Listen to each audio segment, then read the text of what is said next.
আজকে আমি সেহেরিতে দেখো কি বানাচ্ছি। ঘড়িতে এখন ওই 3:10-15 মতো বাজে। বাইরে পুরো ঘুটঘুটে অন্ধকার, শান্তশিষ্ট পরিবেশ।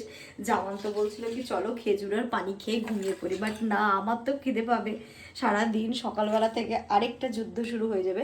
তো এখানটাতে দেখো আমি একদম বেলার ঝামেলা ছাড়াই গোলা রুটি করে নিচ্ছি, কিন্তু খুব সুন্দর হয় এটা, পুরো পরোটার মতোই হয়ে যায়। এটা শুধু আটা, এর মধ্যে ময়দা কিন্তু নেই। আমি আটাটাকে একটুখানি লবণ দিয়ে আর একটা ডিম দিয়ে, আর যদি মনে করো একটু চিনি দিয়েই গুলে নিয়েছি খুব ভালোভাবে।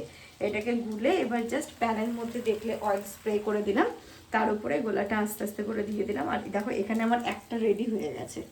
পরোটার থেকে কি খারাপ লাগছে দেখতে, দেখো সুন্দর হয়ে গেছে। এরকমভাবেই করে নিচ্ছি। আর এখানে করছে একটু চা, পরোটা আর লিকার চা হবে আজকে আমাদের সেহরিতে। তোমরা কে কি সেহরিতে খাচ্ছ একটুখানি জানাও তো, কেমন টাইপের খাবার খাচ্ছ।